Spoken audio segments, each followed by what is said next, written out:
The hearing will come to order. Good morning and welcome to all of you. Today's hearing focuses on the challenges that America faces in meeting the increased demand for electricity, something that's gotten a lot of attention with good reason. Demand has been trending upward in recent years, and some expect it could grow by 25% just in the next 5 years alone. Data centers supporting artificial intelligence, advanced manufacturing, and the planned retirement of current production sources are just a few of the causes creating this increased demand. And as more people are drawn toward electric cars, that could put additional demand as well in play.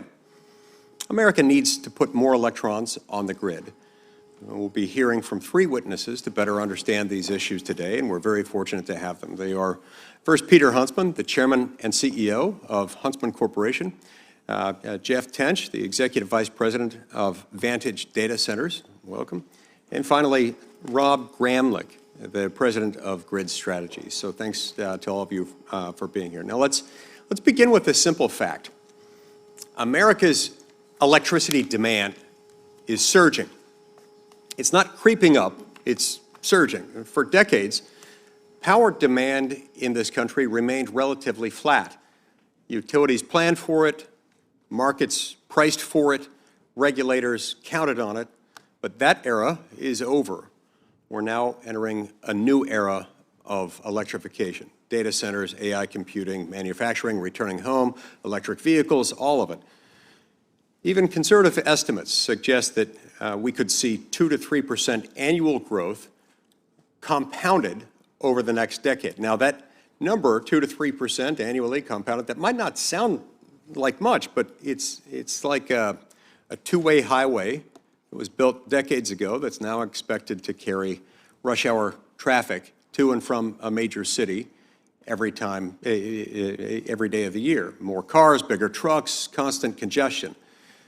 And if the road hasn't changed, but everything around it has changed, that's going to be an issue. Now it's a fairly decent analogy, something to help understand our power grid and the challenges now facing it. Now here's the real problem. We have spent much of the last 20 years shutting down the generation that can actually meet that demand. Coal plants, retired. Nuclear, blocked. Natural gas, tied up in endless litigation. And we replaced a lot of that capacity with wind, solar, and batteries, resources that by design don't work all the time, work roughly a third of the time. 1/3 of the time, that's not enough to support the dispatchable baseload power that we got from the other sources I mentioned. These resources being non-dispatchable, it means that they cannot be dispatched at the exact moment that they're needed with predictability and the reliability that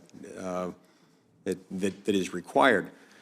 They do not provide baseload power, and they do not build themselves. They require massive transmission overhauls, grid upgrades, and most importantly, in many circumstances, subsidies. So this isn't a free market. In many ways, it's a rigged one.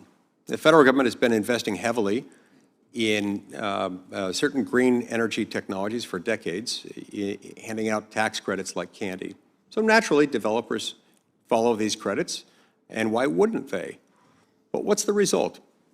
95% of the projects waiting to connect to the grid happen to be wind, solar, and batteries, but only 10% of those ever make it online, onto the grid. Meanwhile, gas plants, nuclear reactors, geothermal, these things that can actually power a modern economy, providing predictable, reliable, affordable, clean baseload power, they get crowded out or delayed endlessly or blocked entirely. Why? Well, government red tape is responsible for a lot of it. And activist-funded lawsuits also have a fair amount to do with it, because a government that picks winners and losers and consistently picks losers creates a lot of this problem. Now look at what FERC tells us. According to FERC, between now and 2028, we're set to retire 24 gigawatts of coal-fired generation just in the next 3 years alone, and replace it with just 5 gigawatts of gas-fired power. That math doesn't work. Not in theory, not in practice, not now, not then, not anywhere, or at any time. The system was built for slow, steady growth. What we're facing now is a tidal wave. And if we don't change course, if we don't wake up to this reality, the lights are going out. We need utilities, developers, states, and Congress to start telling the truth about this. The grid is not ready. The system is not built for this. And the path that we're on will culminate quite predictably in rolling blackouts, rising prices, national vulnerability, and our inability to remain competitive in what many are describing as the AI global arms race. In fact, on only July 7th, the U.S. Energy Department warned that between the growth in demand and the retirement of some current sources, if we don't take steps to respond to the increased demand, the risk of blackouts in the United States will increase 100-fold. I repeat, increasing 100 times what we currently face in terms of blackouts across the country. We currently experience annual outage hours in the single digits, and if we don't take effective steps, the estimate is more than 800 outage hours per year in the next 5 years. We cannot allow that to happen. We've got too much riding on that. It's time that we face the facts, and that's what this hearing is about. And the chair now recognizes the ranking member, Senator Heinrich. Thank you, Chairman Lee. Welcome to our witnesses, Mr. Gramlich, Mr. Huntsman, and Mr. Tench. As we'll discuss today, the scale and drivers of today's rising electricity demand are relatively unprecedented. It's not just that electricity demand is reaching record highs, it's that we're entering a new era of sustained load growth. The structural forces underlying today's load growth are converging. The growth of AI data centers, the electrification of vehicles, buildings, industry, as well as a resurgence in domestic manufacturing. And meeting this load growth will require structural changes to how we permit and build our energy infrastructure. In his testimony, Mr. Tench states that Vantage would prefer to source power from the grid, but that the system is out of sync. From interconnection timelines that are too long, transmission lines that take too long to build, and permitting that is too fragmented, the challenges that Mr. Tench articulates are the same ones that this committee has been trying to address for some time. As Mr. Tench notes in his testimony, no single business or technical workaround can substitute for a coordinated, modern, responsive grid. Fortunately, we sit on the committee that can help make that happen. The urgency isn't just about maintaining our edge in AI innovation. It's about affordability. As Mr. Gramlich points out in his testimony today, electricity bills are becoming unaffordable for too many Americans. And recent actions by President Trump and by the big bad bill will make this worse. The reconciliation bill alone is estimated to increase annual energy costs more than $16 billion in 2030 and more than $33 billion by 2035. This is because at a time when we need every single electron we can get, the reconciliation bill is causing many clean energy projects to be canceled.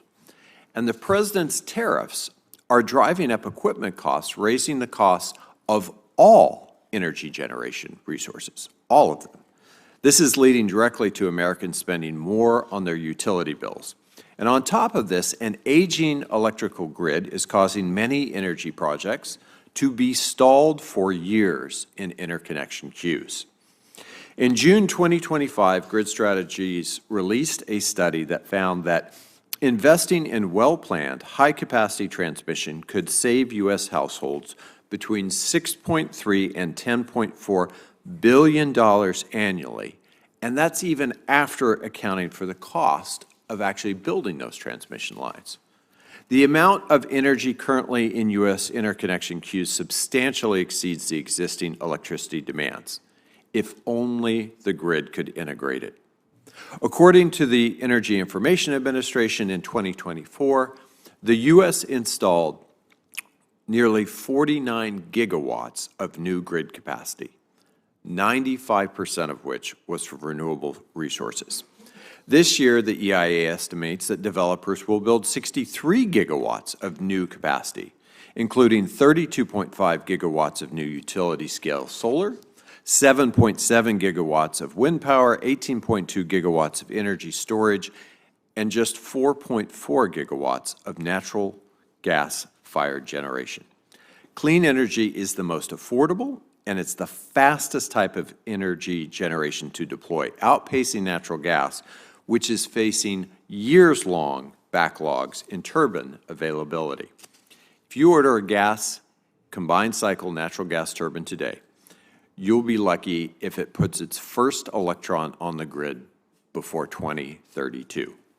Meanwhile, states like Texas and California are demonstrating that high levels of renewable energy do not compromise grid reliability. In fact, they improve it. After Texas added 9,600 megawatts of clean energy, including 5,400 megawatts of solar, 3,800 megawatts of energy storage, and 253 megawatts of wind, ERCOT CEO Pablo Vega said that the risk of grid emergencies dropped to less than 1%. That's down from 16% the previous year. NERC's 2025 Summer Reliability Assessment confirmed this trend, showing that the risk of rolling blackouts in Texas fell from 15% to 3% as battery capacity came online. I'll close by saying that I am deeply disturbed by the recent Department of Interior policy that requires Secretary Doug Burgum to personally review and sign off on wind and solar projects on federal lands. This nakedly political decision will risk delaying new generation additions to the grid when we need them the most. And consequently, it will drive up costs. According to the Department of Energy, federal lands in the contiguous United States could support more than 7,700 gigawatts of renewable energy capacity. And with that said, I look forward to discussing how we can meet the rise in electricity demand and lower energy costs for households by integrating the most affordable and rapidly deployable energy resources today, while also investing in long-term modernization. Thank you, Chairman. Thank you, Senator Heinrich. We'll now hear from each of our witnesses. Giving you 5 minutes to make your opening statements. We'll hear first from Mr. Huntsman, then from Mr. Tench, and then from Mr. Gramlich. Mr. Huntsman, you may proceed. Thank you very much.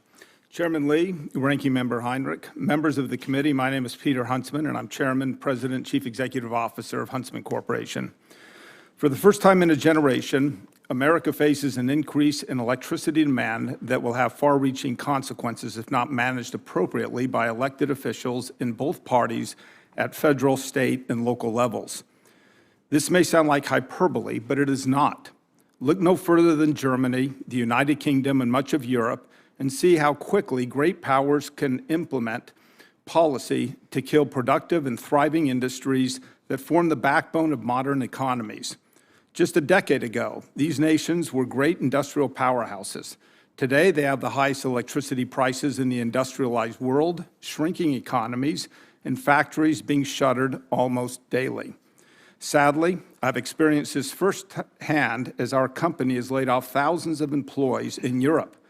Facilities that were globally competitive just a few years ago have been closed and are no longer operating due to ruinous and unrealistic net zero and decarbonization policies, and the failed ideas that you can power a modern economy without developing oil and gas resources. In the chemical industry, we use large amounts of energy and electricity, take molecules mostly derived from oil and gas, break them apart, and then put them back together to make the physical building blocks of virtually everything you see, touch, and consume in modern life. Our entire supply chain employs millions of Americans and is mostly domestic-based. From transportation, technology, food supplies, medical equipment, building materials, pharma, and textiles, none of this would be possible without the chemical industry. None of it. Technology companies perform similar functions, taking energy and electricity to create data that enables every one of us to tap our mobile phones, by the way, another product that contains over 100 different chemicals, to build and access the world at our fingertips. Virtually every step in the tech world, from chip manufacturing to data generation, storage, transmission, computing, and consumer interface, use petrochemicals and enormous amounts of electricity to not just maintain, but to grow this vital industry. The advent of artificial intelligence is fast changing the face of modern society and global competitiveness. AI will bring an enormous wave of societal benefits similar to every past industrial and technological advancement. However, it is simply impossible for this to happen in a society that does not have the basic hydrocarbons to both construct the physical materials needed to build and the electricity required to power this great advancement. The challenge before us today is real, but the opportunities are even greater. The United States has both the raw material and the technological base to not just compete, but to continue to lead. Our greatest challenge will be to balance the enormous demand for more electricity while being able to keep prices affordable and supplies reliable for both consumers and industry, especially those who do not benefit from trillion-dollar balance sheets. If our growing demand for electricity being consumed by data centers and a growing tech industry are not met with additional reliable and affordable energy sources, we risk losing both our manufacturing and consumer affordability. It is simply impossible to build a modern industrial and technological economy on an energy base that is neither reliable or affordable. We can talk all we want to about nuclear ambitions that are decades away or intermittent wind and solar dreams that are operable 25 to 40% of the time and require even greater investment in more reliable backup and unrealistic battery storage. But these dreams will never solve today's problems. The demand for power and raw materials are here today and growing tomorrow. If we continue to build out more tech industry consumption than production of electricity, while at the same time prohibiting the reliable and affordable production of largely hydrocarbon-based energy sources, we will look more like Europe and less like the continued model of growth that has made the United States the envy of the world. Senators, now's the time for ambitious and bipartisan planning that will allow the American industry, capital markets, and innovation to meet the needs of these exciting times and opportunities. Our company, our industry, and most importantly, the millions of people who rely on our operations look forward to being a part of the needed solutions and innovations that will be required for our continued success. Thank you. Thank you, Mr. Huntsman. Mr. Tench. Chairman Lee, Ranking Member Heinrich, and members of the committee, thank you for the opportunity to testify today. My name is Jeff Tench, and I serve as the Executive Vice President for North America and Asia Pacific at Vantage Data Centers, a Colorado-based developer, owner, and operator of hyperscale data centers for leading U.S. technology companies. I'd like to briefly summarize my written remarks that have been submitted for the record. While I do not claim to be an expert on energy policy, I have spent my career building businesses and leading teams that construct and operate the most efficient, secure, and resilient large-scale digital infrastructure in the world. And I appear before you with one message based on what I have seen from my position. The greatest barrier we collectively face to our country's leadership on artificial intelligence today is timely access to reliable electric power. Demand for the AI and cloud infrastructure that Vantage provides is accelerating. Over the past decade, I have seen the scale and speed of hyperscale data center development grow dramatically. 5 years ago, a 30-megawatt facility was considered large. Today, 100 megawatts is the starting point, with campus developments commonly reaching 500 megawatts or more. And we have multiple customers seeking 1 gigawatt or more for AI infrastructure, which is the equivalent of all electrical power used here in Washington, D.C. In market after market across the U.S., our development teams all report the same issue. We cannot get the amount of electricity we need in the time frame to build our data centers. Without electrical power, it is not possible to build digital infrastructure. The infrastructure that supports AI, data centers, transmission lines, generation facilities must scale rapidly if the U.S. is to remain the global leader in AI innovation. We are asking for your leadership to drive a more modernized policy framework that reflects today's growth, aligns with investment timelines, and ensures that the power system is ready when and where it is needed. From Vantage's perspective, the challenge is clear. We cannot access power on a timeline that aligns with customer demand. First, interconnection timelines are too long, both for new load and new generation resources. Second, we must develop new transmission for a more scalable and reliable grid. Third, permitting is fragmented and sequential, resulting in both increased costs and delays in projects that are otherwise ready to proceed. If we do not act decisively, we risk ceding AI leadership to countries that are moving faster to modernize their energy infrastructure. The United States is at a pivotal moment. The United States is looking at an AI era that is not coming, but is here. We have the capital, we have the customers and the talent, but we will not lead if we cannot power it. By prioritizing infrastructure for high-growth sectors, strengthening federal leadership, enforcing interconnection reforms, and incentivizing high-impact transmission, these policies can unlock the power system needed to support America's digital future. Vantage is prepared to invest and deliver. We bring development and operational expertise, capital, and long-term commitments to the communities where we build. Let us work together to build an energy delivery system that is ready to meet the scale and the importance of this moment. Thank you for the opportunity to share our experience. I look forward to your questions and working together on solutions that can keep the United States at the forefront of digital infrastructure, innovation, and investment. Thank you. Thank you, Mr. Tench. Mr. Gramlich. Chairman Lee, Ranking Member Heinrich, members of the committee, thank you for the opportunity to testify. My name is Rob Gramlich. I'm founder and president of Grid Strategies. We're a power sector transmission and power markets consulting firm based here in the D.C. area. Thank you for doing this hearing. This is about one of the most important topics, I think, facing the country before one of the most, if not the most important, legislative committee.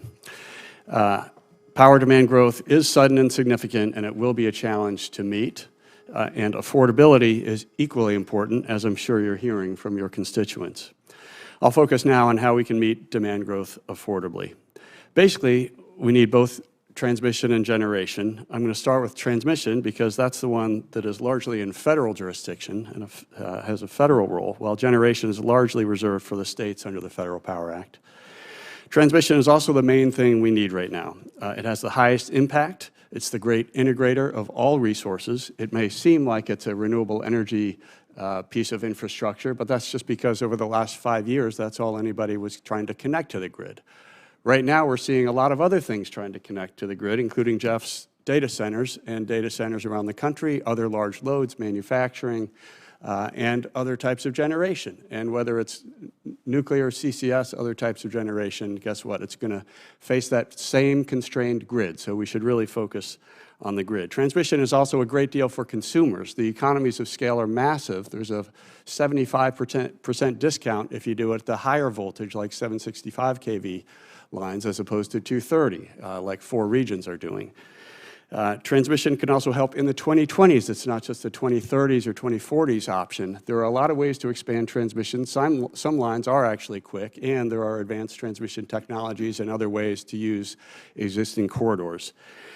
Transmission supports reliability and resilience more than any other resource. The availability of transmission lines is 99.85% or above for all voltage classes, meaning it's much more available than any type of generation.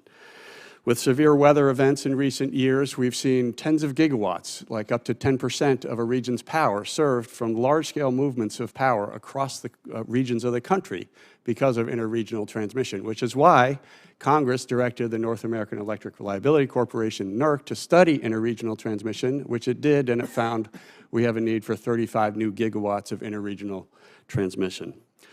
The U.S. is falling far behind competitors. China is doing 80 times what we're doing here on high voltage transmission.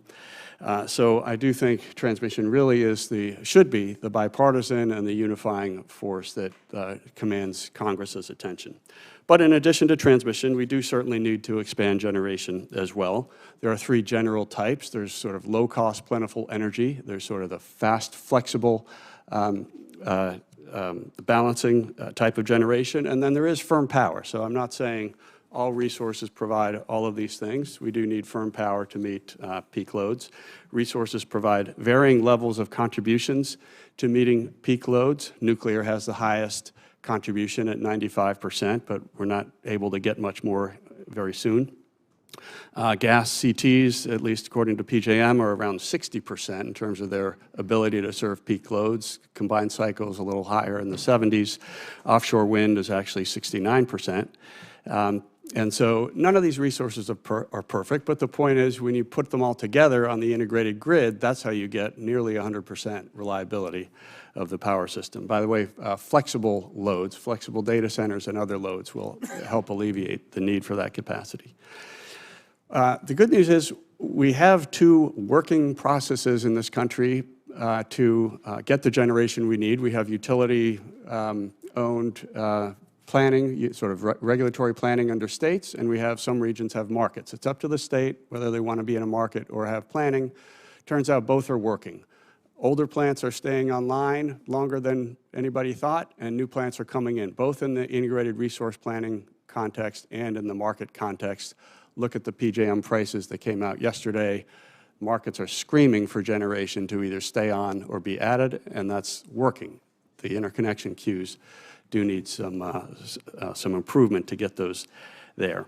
So in my final 20 seconds, what can Congress do here? I really would focus on transmission. I have some specific ideas in my testimony. Regional planning, like FERC Order 1920A. Interregional planning, like this committee's EPRA. By the way, congratulations on a bipartisan and decisive vote on EPRA last year. It had a lot of great ideas, and I hope that's a starting point for further bipartisan cooperation on legislation. Thank you. Thank you, Mr. Gramlich. Okay, we'll now begin 5-minute rounds of questions, alternate between Republicans and Democrats. I'll lead off, followed by Senator Heinrich, and then we'll alternate between Republicans and Democrats in order of seniority, subject to the early bird arrival rule. Let's see, Mr. Tench, let's start with you.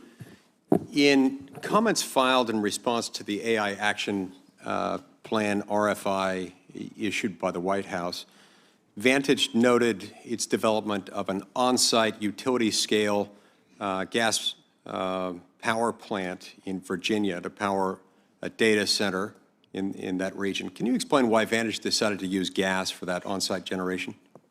Well, the shortest answer is that we were left no choice. The planning cycles for our data center developments can sometimes span multiple years. And in this particular case,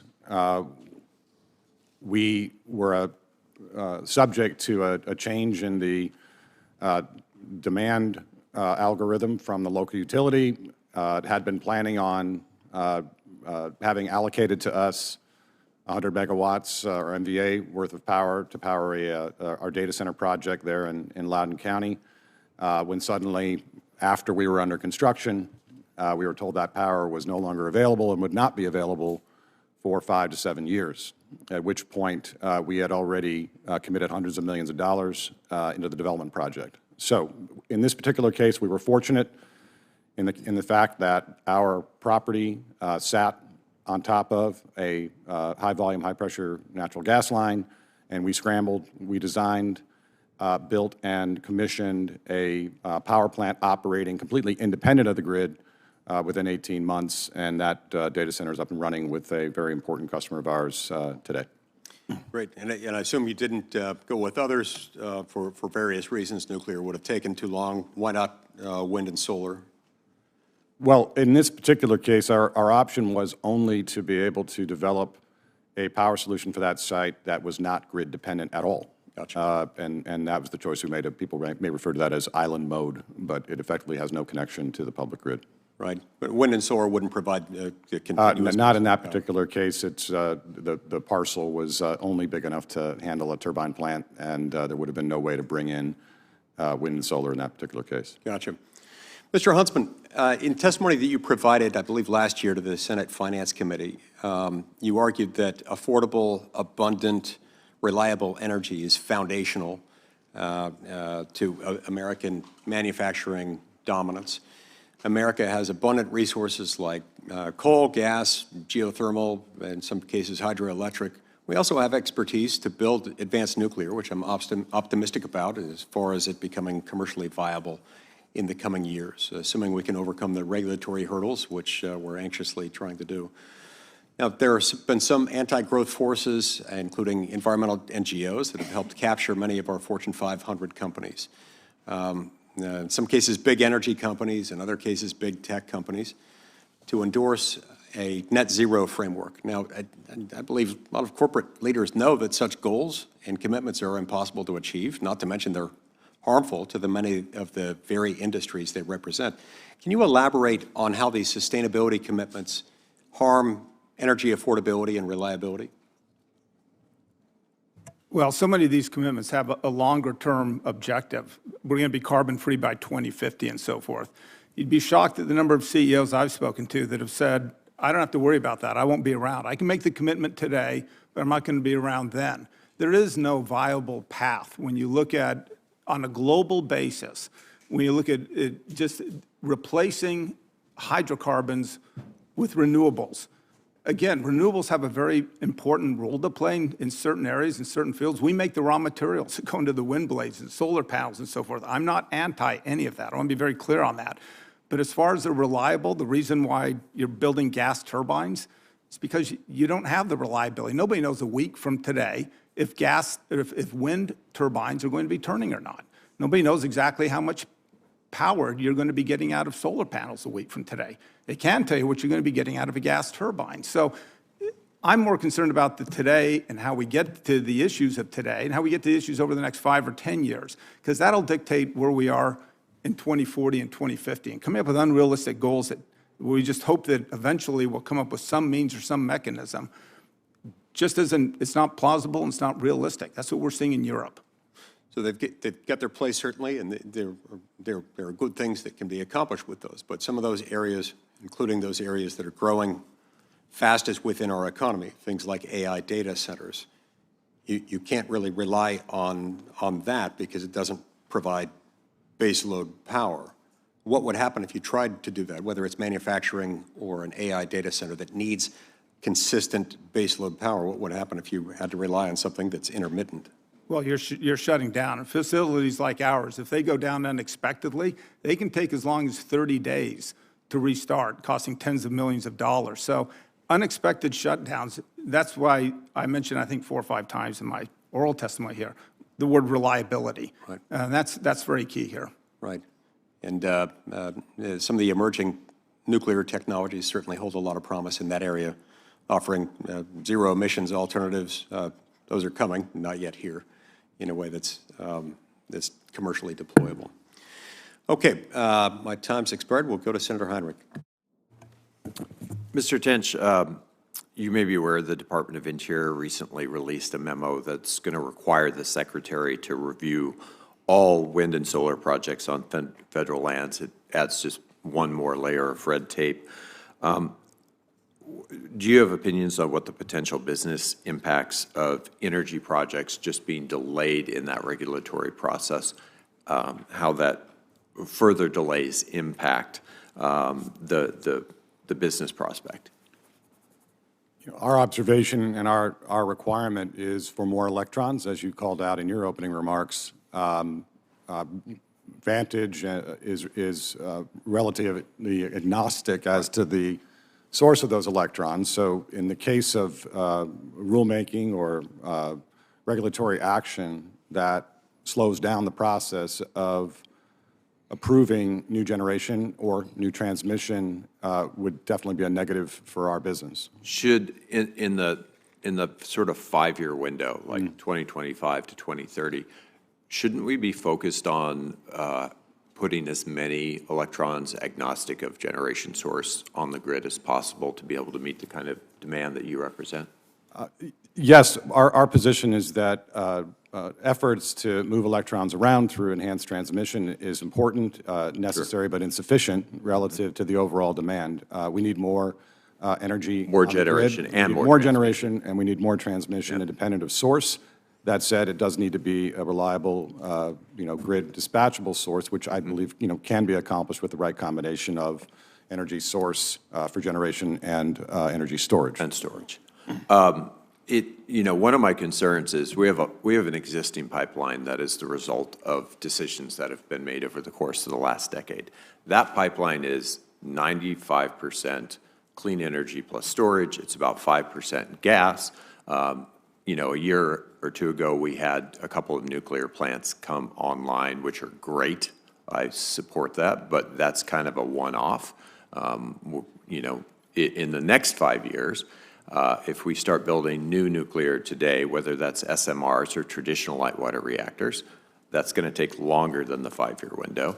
If I order a combined cycle natural gas turbine today, it's probably going to come on the grid in 2032, 2033, if we're lucky. So if you don't allow the existing projects that are in the queue today that are renewables plus storage, what does that do to the price pressure on the grid? What's the impact of that? As it relates to price pressure, I'll probably defer to Rob on that question as more of a grid expert. But in the broader context, our goal are to encourage speed of change in regulatory process to bring more electrons on the grid. And again, depending upon the site in which we're developing, our access to proximate energy sources varies. And we are being very pragmatic about how we approach that and make available to ourselves whatever we can in order to meet the demand. Mr. Gramlich, do you want to address the price pressure issue? Sure. Basically, it's supply and demand. There's scarcity of generation, so anything that is limiting new generation from coming on, whether it's interconnection queues, permitting holdups at interior, or anything else, that's cutting off supply, and that is definitely raising prices. And we're actually seeing prices go up as we are seeing prices go up. Wholesale power prices are going up. That is required. Those higher costs are required to be incorporated by state public utility commissions into retail bills. So retail consumers / Are there voters places where prices have actually come down in recent years that you can point to, and what was the reason why those prices came down? Sure. Well, if you just look at, say, the supply stack for someplace like Texas, just over the last couple of days, has had a majority of their peak demands, not just, overnight, not just winter, peak afternoon air conditioning driven demand served by a majority renewables plus storage. And were there rolling blackouts? There were not. Reliability Has reliability gone is up better. Yeah, or you down? probably heard about rolling blackouts in California like 5 years ago. Honestly, they got behind on resource adequacy, but what did they do? They built a lot of solar and batteries. So same dynamic there. I'm sure we're seeing a majority renewable energy any hour now. It's going to kick in, and then when the air conditioning load this afternoon is high, there's going to be solar, and then the sun will set. Air conditioning load will still be high, but the batteries will then kick in and serve through the evening. So again, they don't do everything. One last question, because I'm running out of time here, Mr. Gramlich. What could we do as the Congress to improve the interconnection queue process? Because that's preventing a lot of resources, a lot of electrons from getting on the grid in a timely way to meet the kind of demand that Mr. Tench represents. Yeah, so FERC has been working on interconnection queues, and each RTO is kind of doing it in their own way. I think there's some great models like the Southwest Power Pool, where it's more just a simple entry fee. You pay it, you get in, and you don't have to do a 4-year-long study. Congress could encourage things like that, encourage FERC to undertake activities like that. And, you have probably a couple of nominees coming before this committee pretty soon. You could ask them about that. I will. We will now turn to our colleague from Mississippi, Senator Hyde Smith. Thank you, Mr. Chairman. Thank you, Ranking Member, and thank you to all of our witnesses that have come to share your testimonies. It's great to have the resource that we have to you, and I appreciate your willingness to do that. My question is going to be directed to Mr. Tench.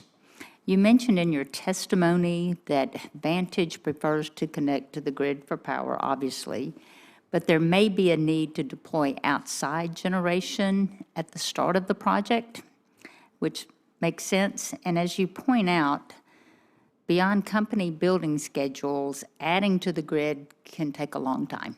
It can take years, and usually taking around 5 years for the most traditional baseload power that you're looking at there. What short-term solutions has Vantage explored for initial builds, and do you think other companies would follow a similar pattern, waiting to connect to the grid?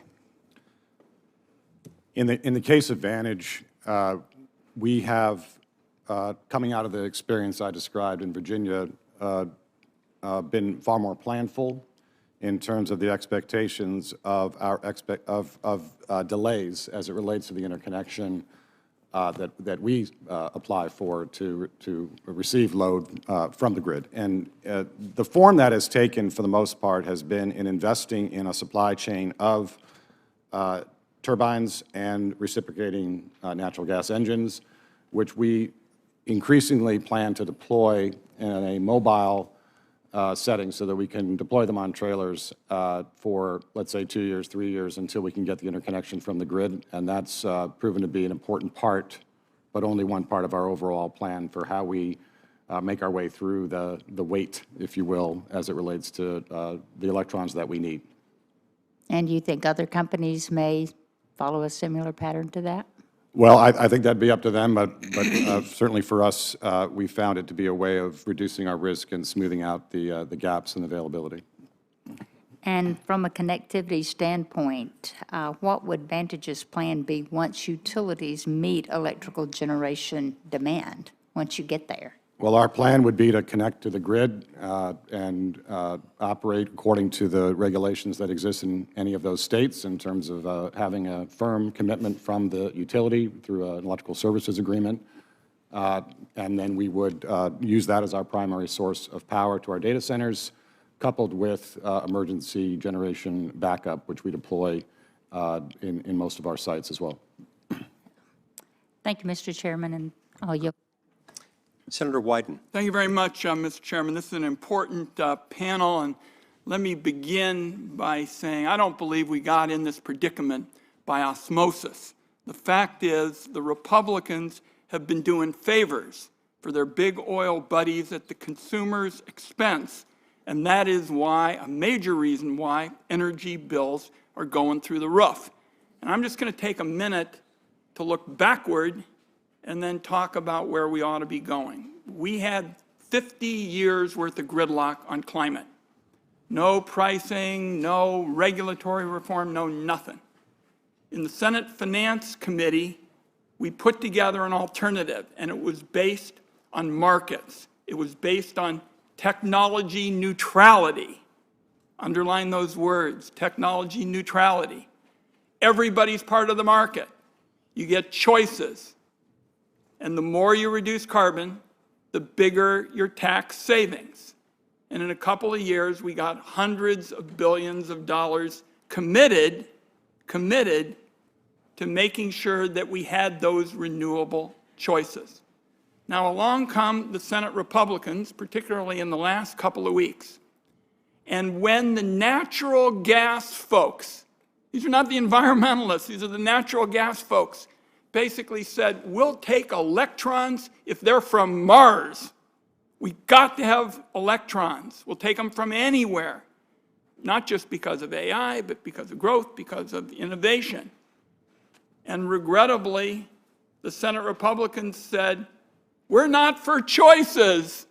We're not for options. We're not for alternatives. And of course, that doesn't let us meet the challenge of demand. So my view is, and what I'm going to keep pushing for as a senior Democrat in the Finance Committee, is working with anybody across the political spectrum to get us more choices. And particularly, as my colleague from New Mexico said, the gas industry, not the League of Conservation Voters or the Sierra Club, will tell you that the cheapest alternatives now are solar and wind, and they need them today, not tomorrow. They need them today in order to drive markets. So apropos of your good work, Mr. Gramlich, I'd be interested in what your ideas are to kind of resurrect a choice-based system rather than one that just hands out the goodies to the big oil companies. And by the way, people tell me, you all are welcome to add this, fossil fuels cannot meet our demand today. If we're going to meet demand, we need solar and wind. We need these alternatives. And after 50 years of gridlock on this issue, we broke up the inertia, we broke up the lack of progress, and we were making a lot of progress. And I want to see us get back to something that has as many of those choices, the technological neutrality principles that we wrote in the Finance Committee, because I think that is America's energy future. By the way, nobody knows what the big alternatives are going to be 30 years from now. We need a science-driven kind of approach. And when we talked to Joe Manchin about putting this together, which he backed, he said, we need more science, and we'll get that with a technology-driven kind of system. So tell us about what you'd be working on in terms of more choices for the days ahead. Well, Senator Wyden, thank you for your leadership on the technology-neutral tax credit. I think that's a perfect example of something that provides the support to any and all technologies that meet the performance standards that Congress can set out. And so I thought that was a great idea. Glad to see it enacted.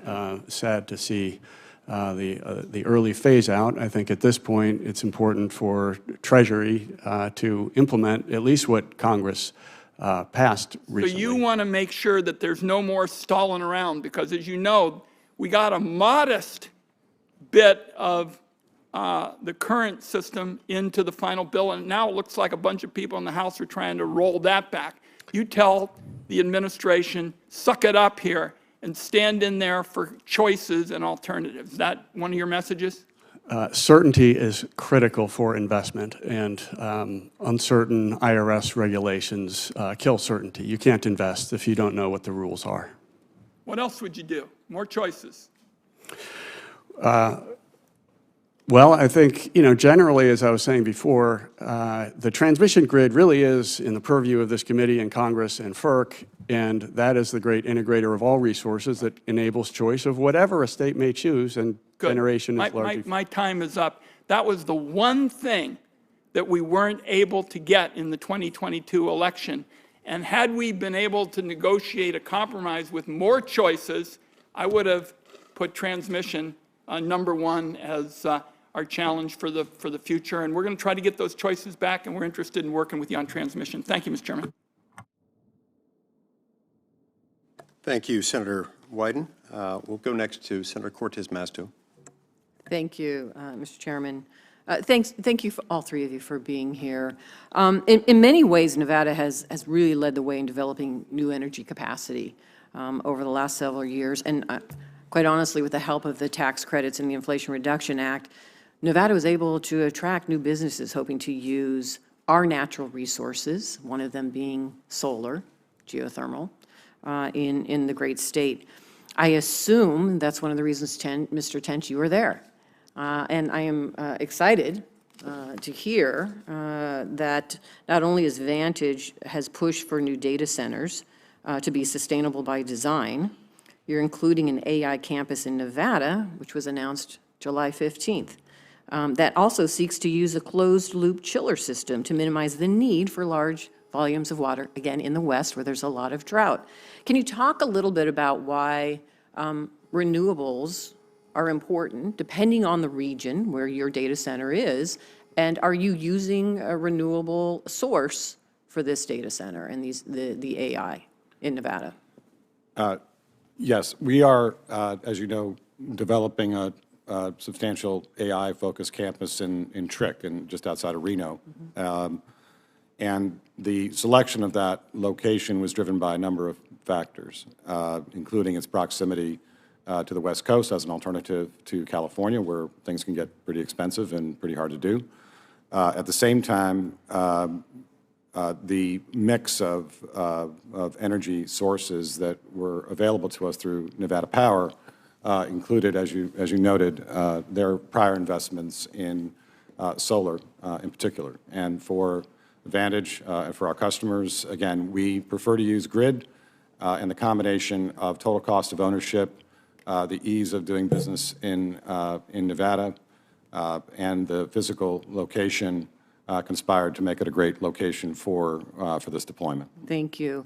Mr. Gramlich, you've outlined some of the challenges contributing to increased electricity bills across the country.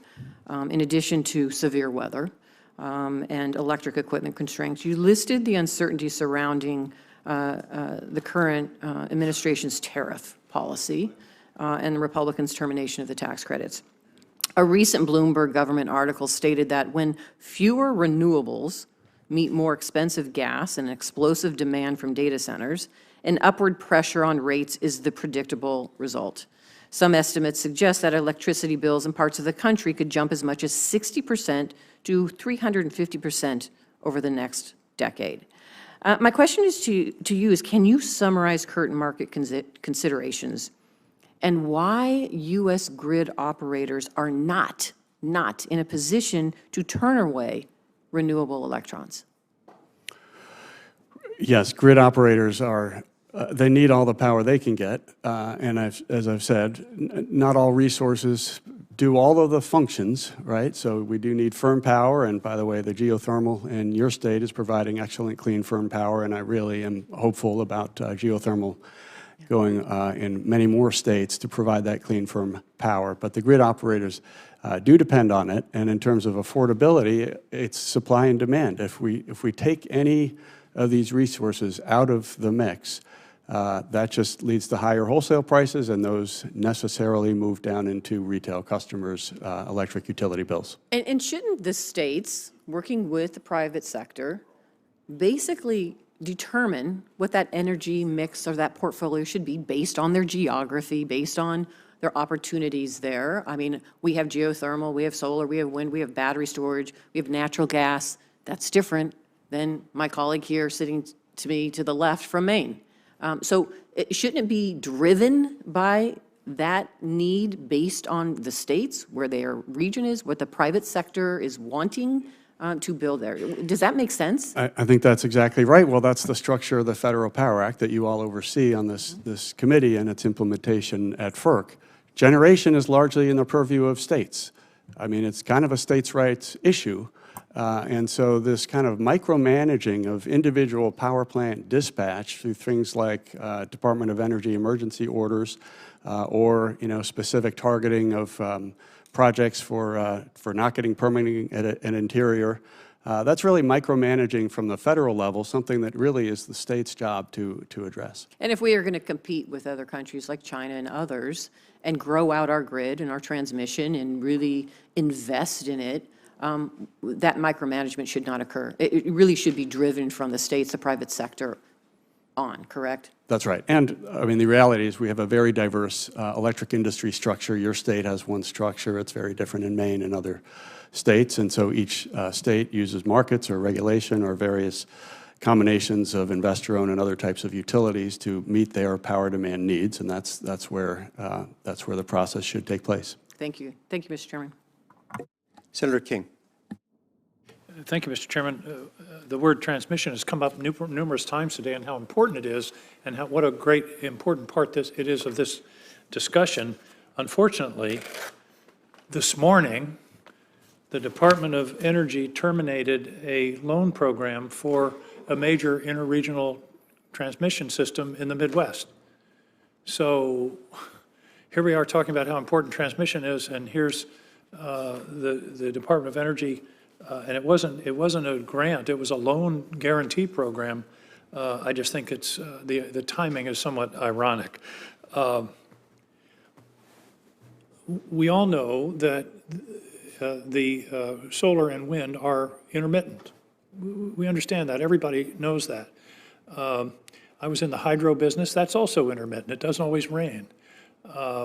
as well as wind and biomass and large-scale conservation. So, but what's really happening is really dramatic in terms of energy storage.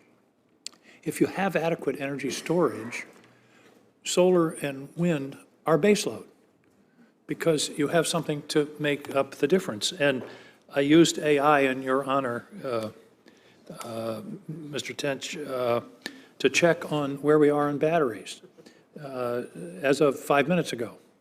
The U.S. added a record 10.4 gigawatts of utility-scale battery storage in 2024, marking a 66% increase from the prior year. In 2025, the EIA anticipates a record-setting year with another 18 gigawatts of utility-scale battery storage on the grid.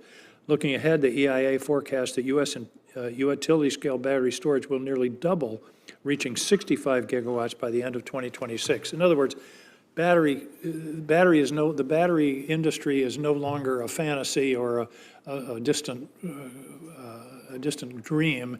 It's happening right now on a very substantial scale. And as you point out, Mr. Gramlich, it saved the day in Texas and in California, and it's already working, the idea of the integration of batteries with solar and wind. Let me talk for a minute, though, about transportation. Mr. Gramlich, this is what worries me. It used to be an electric bill in Maine was 25% transmission and distribution and 75% source of energy. It's now about 50-50, and transmission is getting more and more expensive. Everybody knows we have to rebuild the grid. My concern is it's going to be done in an expensive way that's going to add dramatically to ratepayers' costs. Mr. Gramlich, you're nodding. I take it you agree. The record doesn't show nodding. Absolutely. We are doing transmission in sometimes the most expensive way possible now, and we could change that. Well, one way to change it is reconductoring. Here is a conventional electric line, high-tension conductor. Here is a carbon fiber-based conductor. This little guy will carry twice the energy as this one. So if we put these on the grid, we don't need to change all the poles, the right-of-ways, all of that kind of thing, and we can get a significant amount of additional throughput in the grid at a fraction of the cost of rebuilding the whole system. The same with, you're familiar with the term GETS, the various technologies that enable the grid to be managed more efficiently in terms of temperature and load and all those kinds of things. The estimates I've seen is that reconductoring and GETS could increase throughput on the grid by something like 40% at a fraction of the cost of rebuilding. My concern is that the rate-based model encourages utilities to build rather than to reconductor or use GETS. Mr. Gramlich, talk to me about how we solve that problem. How do we provide incentives for those who will be rebuilding the grid to do so in the most cost-effective way and to minimize the effect on the ratepayers? Yes, well, and I would note that cable that you're holding is manufactured near Los Angeles, but unfortunately 90% of that company's sales go to other countries which are deploying advanced conductors and grid-enhancing technologies in far greater levels than we are here. Is that partially because there's no incentive on our utilities to use this kind of technology? I think that's generally right. I think a lot of utilities are actually looking at them now, but we need to get beyond pilot stage to make it more systematic. And another factor we haven't talked about is demand response. That is the ability of customers to modify their demand load in terms of what's on the grid. Is that a promising technology? That's a very promising technology, and it's not just sort of the peak hour, but think about flexible data centers. Sometimes there's just some grid contingency that might happen once every 3 years, and if they can just curtail a little bit at that time, then we can integrate a lot more data centers without having to rely on the full network capacity, which takes so long to serve that data center. So that type of flexibility is critical. And I should point out, I know I've run out of time, solar and wind today are A, the cheapest, and B, the quickest to deploy. And I'm worried that, as the Vice Chairman has said, there's a 5 to 7 year lag in new grid-scale gas turbines. We can't give China a 5 to 7 year head start in AI. And we've got to be timely as well as control costs. So thank you all for your testimony. Thank you, Mr. Chairman. Senator Risch. Well, thank you, Mr. Chairman, and thank you for being here today. This is a fascinating subject, really, to dig into. I have to tell you, in recent years, as I've sat in this committee, we've had the people come in here and predict to us what was going to happen as far as demand for electricity in America because of AI and the other things that are coming on board, particularly AI. And I have to tell you, I was a doubter at the beginning, but the further we go, the more obvious it's become that we're going to be inundated with demand for electricity here in the next recent years. It's a problem, but the good news is that this particular problem we know how to deal with, and that is we know how to generate electricity. We in Idaho in 1951 demonstrated for the first time that nuclear energy could be used to create electricity, and we've been at it ever since. Of course, we had the setback as a result of 3 Mile Island, but which really put us a generation behind. But now, I think the world knows there's a real renaissance going on as far as nuclear energy is concerned, not only in the United States, but also particularly in the globe, particularly in Eastern Europe, where they're trying to cut the cord with Russia. So I guess I'd like to get your thoughts on this. We're going to flip the switch, hopefully, in the next year or so on the first SMR, which is really going to change the delivery of electricity in the world. And this August, we're going to cut the ribbon on a micro reactor that they're starting at the INL in Idaho. We're very proud of the work we do in Idaho on nuclear. We really think that we have the solution to all of this. I really think that nuclear is going to have to be and I agree that we want to be all of the above, but I think to deliver the load, I really think it's going to take nuclear to do that. And I'd like to get each of your thoughts on that. Peter, good to see you again, and your thoughts first, please. I believe that nuclear eventually will be able to fill that base load, but look, I just want to be honest with you. I'm the only one sitting here at this table that pays a power bill of over $250 million a year. That's my gas and electric bill in my company. We can talk all we want about all these renewables and so forth and solar and wind. The fact of the matter is it is failing in Europe where it has been implemented on widespread basis. It is failing. And the prices are going up through the roof. We can't afford it. We're shutting down facilities. We're laying off people. And we talk about these, especially in the state of Texas. We spend hundreds of millions of dollars a year manufacturing the state of Texas. State of Texas, this entire base load is natural gas and nuclear and petroleum-based projects. The incremental piece that is renewable is wonderful. Again, I'm not opposed to that, but without the base load, we couldn't afford to buy electricity in Texas. And the only way we're able to compete today is because of the base that we have of a hydrocarbon-based energy source. And that is just the reality of all this. Eventually, somebody's got to pay for all this stuff. Well, the fact that the utilities now are really kindling a lot of interest in nuclear, does that give you any solace going forward? Not a great deal. I don't personally. I'm very concerned about where a lot of this stuff is going. When I see how much of this is renewable coming out, for every windmill that is built, again, this is our product, but for every windmill that's built, you've got to build a backup to it because 70% of the time, it's not going to be turning. So you've got to have a backup. Most of the time, it's going to be idle. So therefore, I'm paying for 2 systems. If I've got wind, solar, and backup, I'm paying for 3 systems. Not a problem with nuclear. Not a problem with nuclear, no. But again, I think we're probably 10+ years away from having mass-scale nuclear power. Mr. Tench. As I think about our fleet across the United States, we're fortunate to be operating data centers in places where part of the grid power we take down is nuclear. We are big proponents of further investment and acceleration of nuclear power, both at as a complement to the entire grid, as well as some of the emerging technologies around SMR. I hope you're right about, in the next couple of years, us seeing the first commercially viable solution for that. But I think nuclear is absolutely a big part of the solution here. Mr. Gramlich? Yes, I've not seen a change in public perception about a technology ever as much as we have with nuclear, which, because so many people motivated by the climate crisis want clean power.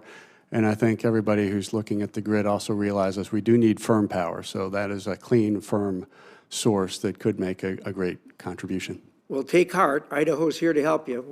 We got the SMR that we've developed there and moving forward, and we're really excited about the micro that's coming. Those two things are just going to change the world, I think, as they develop them and as they prove them out in the marketplace and as they interest utilities in being able to get what will be a new wave, I think, of how they produce nuclear energy. My time's up. Thank you, Mr. Chairman.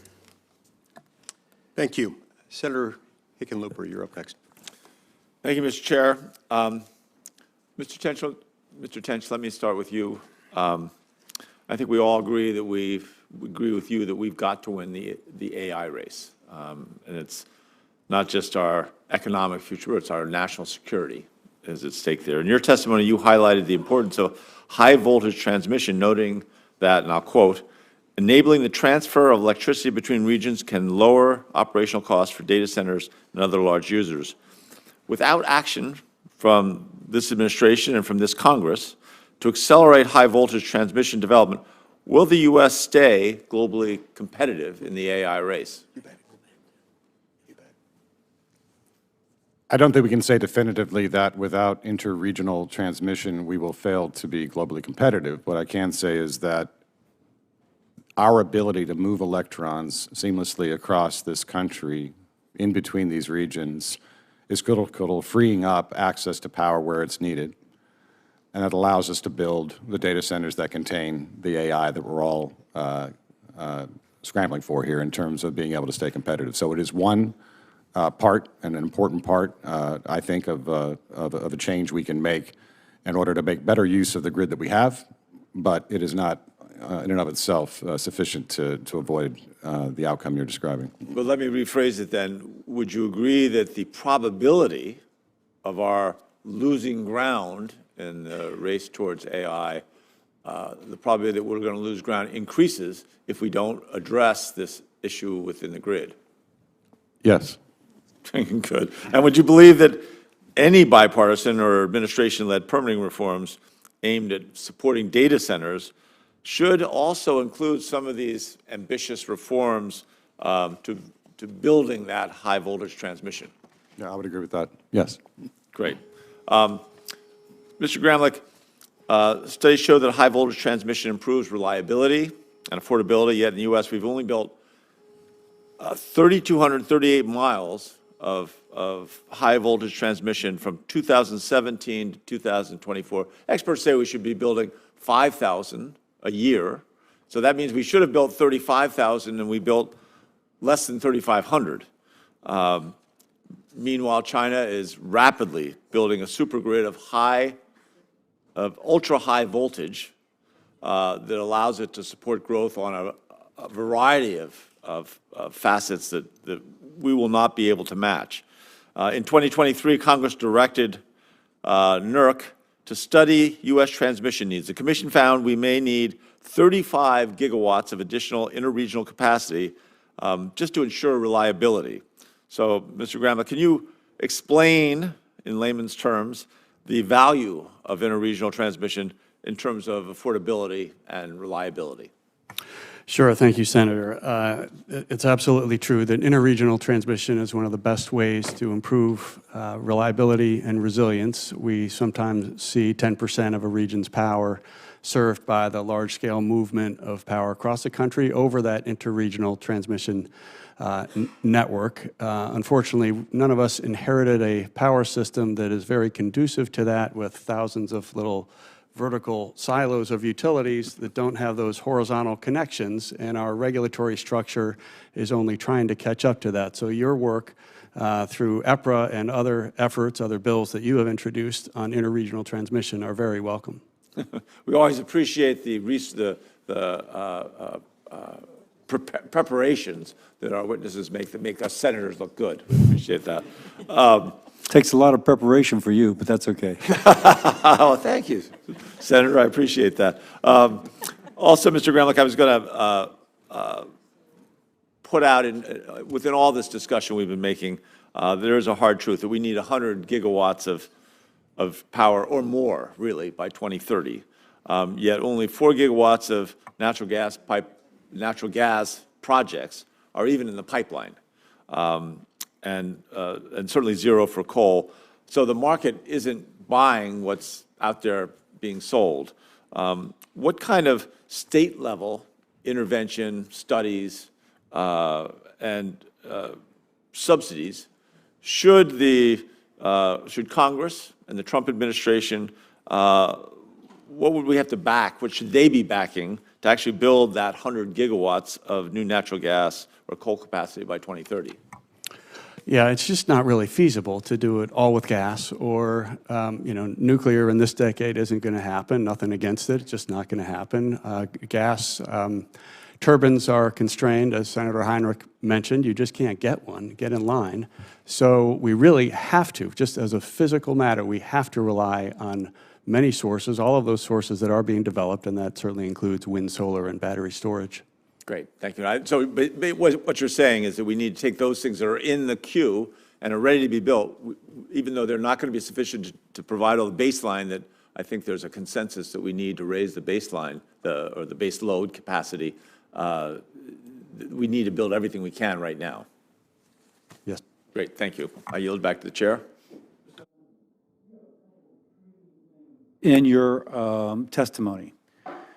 Now, first, as context, I have seen that the GDP of Europe over the last 20 years, which is roughly equal 20 years ago to the U.S., collective GDP, has flattened out and ours has grown. Now, there is a relationship, we all know, between power usage and with economic growth. You speak about the deindustrialization of Germany and how no rational executive would now invest in Germany, which is incredible. Can you expound on that? Because that would have incredible impacts upon jobs for working Germans, just like having a similarly wrong-headed policy in the U.S. would have incredibly negative implications for working Americans. Yeah, somebody who's done business in Germany for 40 years. We've never had power outages in Germany. This is not a question of availability of electrons. It is a question about the value of electrons. And in Germany, I'm paying for coal, I'm paying for solar, I'm paying for wind, I'm paying for nuclear from France, and I'm paying for imports of gas coming in from the United States. I'm paying for 5 sources. At best, 2 of those sources are actually operating and supplying our facilities. But I'm paying for all 5 of them. I mean, that literally, and you add on to that the regulatory, the carbon taxes, and the cost above that, and I'm paying roughly about 6 times more for electricity for exactly the same facility. In your state of Louisiana, we operate a very large facility in Geismar, Louisiana, and we operate virtually the same facility. So how many people did you employ at peak in Germany? Oh, in Europe, across Europe, was about 6,500. At peak? At peak. And where are you now? Just over 1,000. And so the implications are that if you get your regulatory policy and if you get your electricity policy or your power policy wrong, then people deinvest, and then you end up working families losing their livelihood. Not just ours, but our customers, our suppliers, the entire supply chain. I once heard you say, going to another portion of your testimony, intriguing conversation, you're suggesting that the chemical industry may be more carbon intensive, but the downstream effect is to decrease carbon intensity. You use the example of using carbon fiber instead of steel in a plane. I can imagine how much fuel that saves in a plane, but I can imagine that the carbon-intense carbon fiber, by definition, may be a little bit more carbon intense to produce, or at least roughly equal. But it saves you more in life cycle. That's right. Can you elaborate on that? Because I think there's probably other examples. No, we earlier, the Senator, I believe it was King, that had the cabling. The wraparound of that cabling of that carbon fiber is going to be, for the most part, an epoxy material that obviously insulates a lot of that transmission. That's the same materials that are going in, and it's lightening the load, lightening the transmission, making these things stronger. A Boeing 787 gets about 35% better mileage than the Boeing 767, the model that it replaced, and all of that is virtually no aluminum. It's mostly carbon fiber and composite materials. We have, just our company alone, about somewhere between 17 and 18 tons of liquid material, glue essentially, that goes on each 787 or Airbus 350. That's lightening the plane. It's allowing it to fly further. Over the lifetime of that plane, you'll be saving 100-fold. So even though in the moment in time, in the snapshot, it may look like, oh my gosh, emissions are increasing or whatever is increasing at Huntsman, but if you take that product you're producing over the life cycle of its use, the global climate is better, if you're looking at it from the perspective of carbon. That's right. I'd also tell you, though, that our carbon's actually coming down. I accept that, in too. our manufacturing. We're getting the benefit of both, better, lighter usage on the customer side and also the manufacturing side. Sounds good. Well, next is going to be Senator Padilla. Thank you, Mr. Chairman. Excuse me, hang on. I have Padilla before Cantwell. That's the list given to me. It's up to you guys. Y'all work it out. All right, well, if you don't mind, because we were here earlier. Want to begin by thank you all for your participation here today. Want to begin by talking about transmission. Obviously, the only way to meet our growing energy demand is by building out the necessary transmission infrastructure to get power from where it's generated to where it's needed. In last Congress, I was proud to work with my colleagues on this committee in a bipartisan manner as we crafted the Energy Permitting Reform Act, which would have significantly advanced transmission efforts. Since last Congress, we've not only continued to see delays but also consistent projections of load growth. And in addition to that, we've seen energy costs increase. So, Mr. Gramlich, in your testimony, you talked about the need to improve our transmission infrastructure as a means to improve energy affordability. So I'd love to see you expand on that and specifically discuss how building more transition would directly increase energy affordability. That's right. Well, your state of California is now accessing resources in New Mexico, Wyoming, and other parts of the West. And what that does is it's like a puzzle, putting pieces together at different times of day. Different resources are operating, right? The wind from Senator Heinrich's state or the wind from Senator Barrasso's state or others are operating at different times of the solar in Southern California, right? So you put all these resources together and you get an overall much more steady supply that holds rates down and improves reliability. So the transmission network is critical to making that happen. Your state has been leading in getting a lot of that transmission built.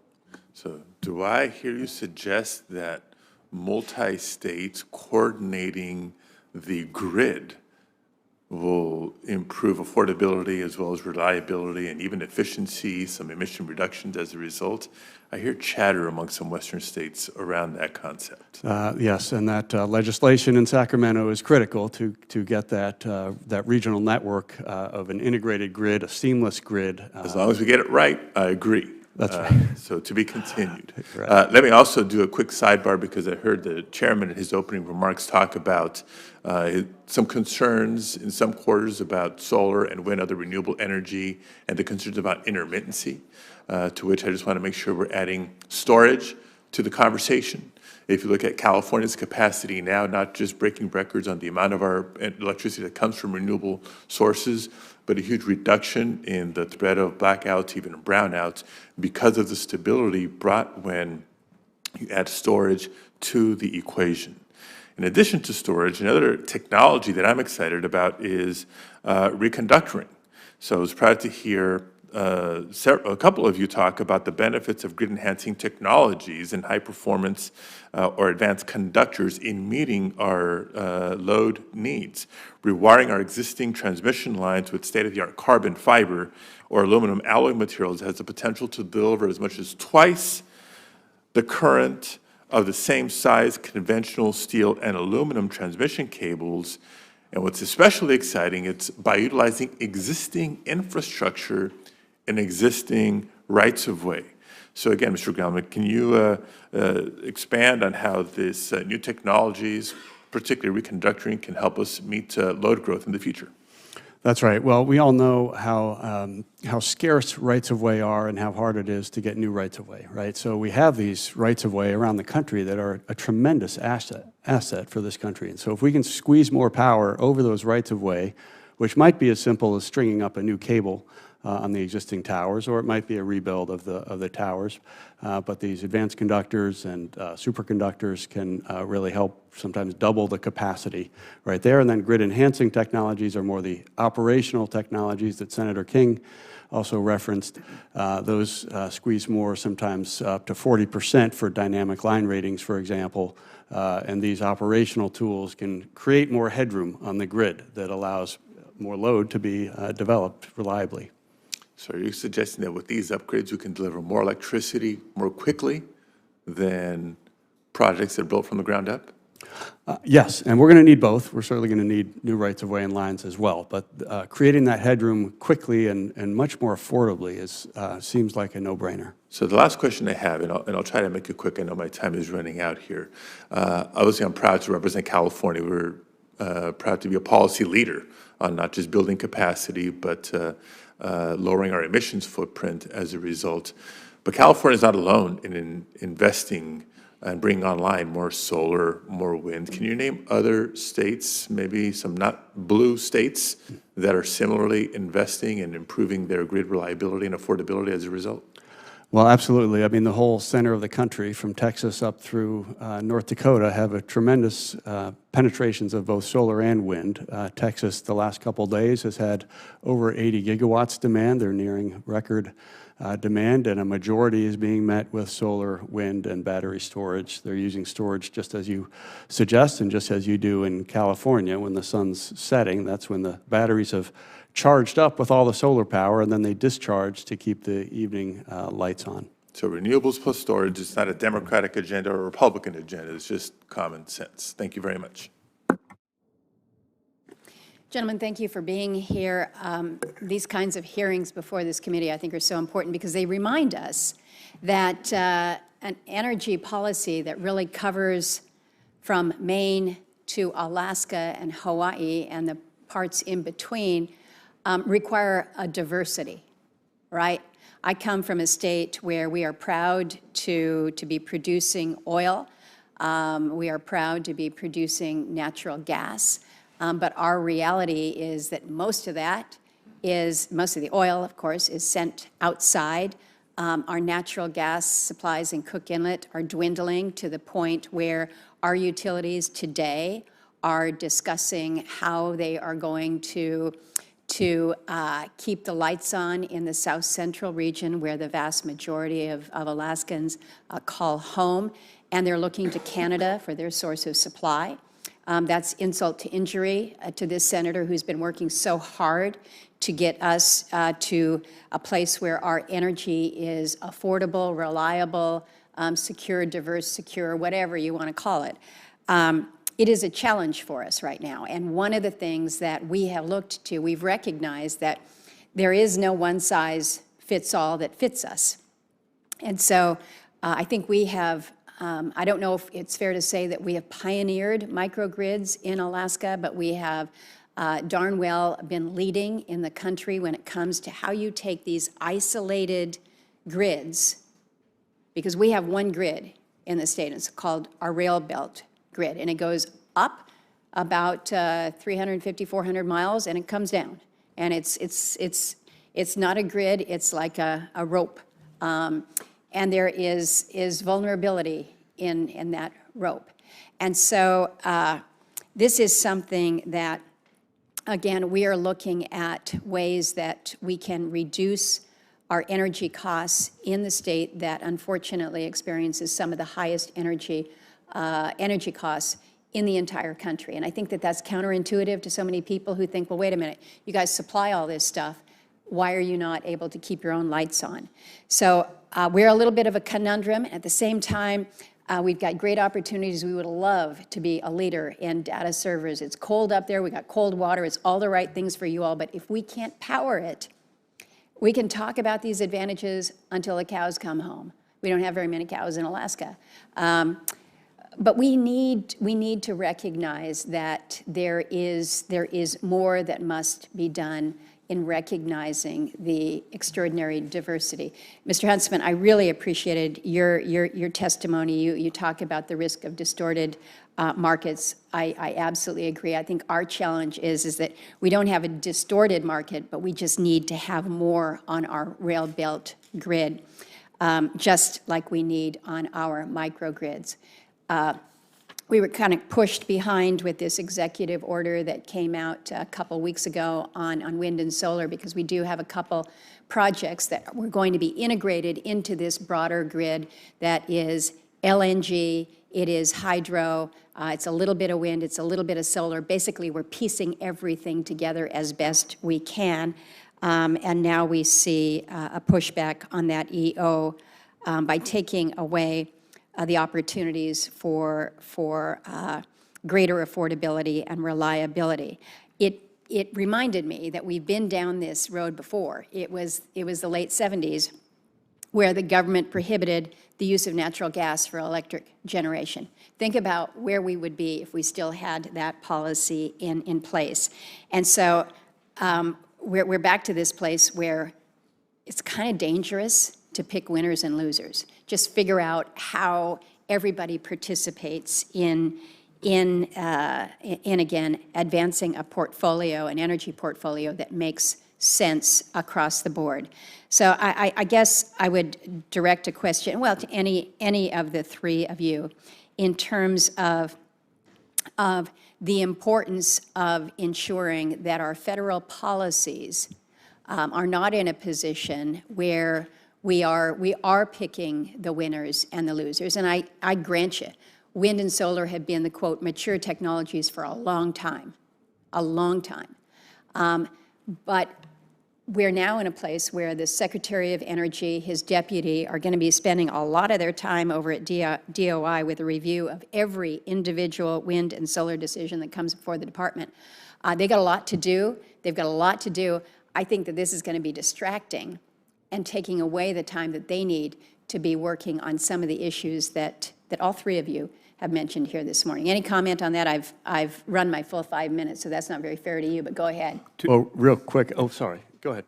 I would just say to the extent that it adds cost to consumers, I hope they take a long time in reviewing those projects, because there are a lot of companies out there and a lot of consumers that just can't afford these redundant systems and the higher costs to all of them. And I think we're losing focus here when a Tier 4 data center comes online. They need 99.997. That means they're out of electricity.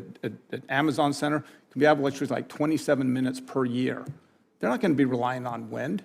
They're not going to be relying on solar. That may be part of their system, a very small part of it, but for the most part, it's why they're looking to buy nuclear facilities and so forth.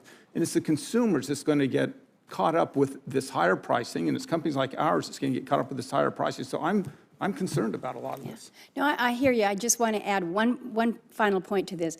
I'm dealing with communities, though, that if they can get 20% of their diesel-powered consumption offset by some incremental wind and solar, it's 20% that they're not spending. Totally agree. We're operating in different worlds. I get that. I get your point, and I just need to make sure that you understand what it means in some of these really remote, off-the-grid places. Mr. Gar. Well, I would just thank you for your leadership on the permitting issue, not just this review, which seems awfully inefficient and could take whole generation types off the table, but on the staffing. Many of these permitting agencies for your state and others have great staff, but they need to be staffed up. They're trying to get permits issued, but they're trying to do it in a legally sustainable way. And if we lose staff at these permitting agencies, that's a real challenge for any of the infrastructure we're trying to build. You made the comment a minute ago that it's not a job to pick winners and losers. I agree. We're in our business, we're simply trying to deliver for our customers the technology and the buildings and the infrastructure to drive the deployment of AI, the grid. And as we receive electrons off of it, doesn't know what the source was. We have requirements in terms of availability. We have backup generation for those times when there is a problem with the grid. But look, anything we can do to encourage as many different sources of power to increase the total load that's available, along with the transmission of that load, I think is a good idea. Thank you, Senator Murkowski. We'll now begin a second round of questions under the same terms as the original one. Mr. Huntsman, I'd like to start with you, if that's all right. One big tech company recently released its sustainability report sometime last week.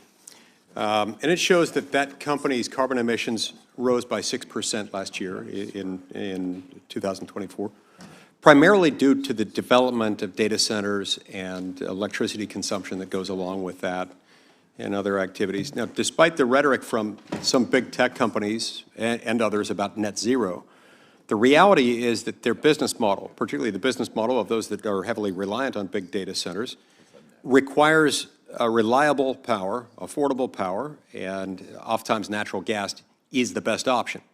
In many cases, it is effectively the only realistic option. Can you discuss how Huntsman Corporation focuses more on innovation than sustainability as a means to achieve both economic growth and cleaner supply chains? Well, I think that in all these supply chains, again, as we look at particularly in the chemical industry, the innovation that we have is to make things lighter. If you look at just the science of something as basic as a water bottle, think of the water bottles you pick up today. This is unfortunately pretty poor science right here, but most of the water bottles you pick up today, they feel like they're almost going to fall apart.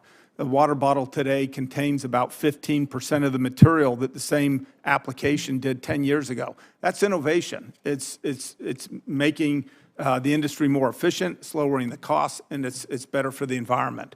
And if you apply that same technology into lightweighting of an EV, you're going to extend the mileage of a plane, you're going to extend the mileage and the fuel consumption. Long-range power cable, high-voltage power cables, again, being able to lighten that, being able to increase the capacity of that, depending on the insulative materials that are built into that cable. It's all about science and it's all about innovation. I would just note that when we talk about the battery and the materials that make all of this stuff, how much of that is actually being built and made and produced here in the United States?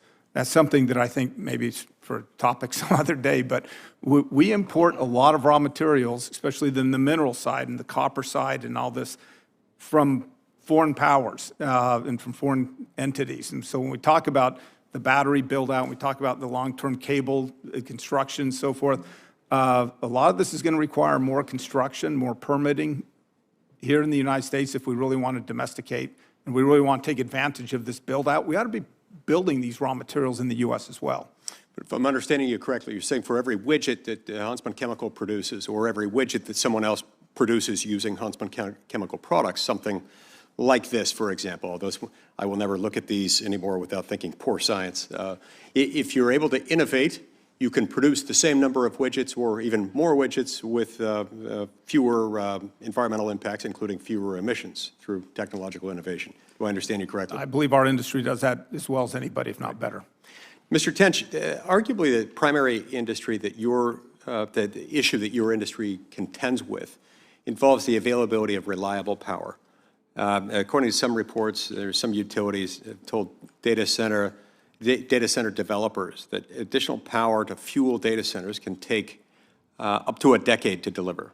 Obviously, that can be unsatisfying in that industry, which needs to be nimble and move quickly. What barriers exist within traditional utility business models to deploying large data centers at scale?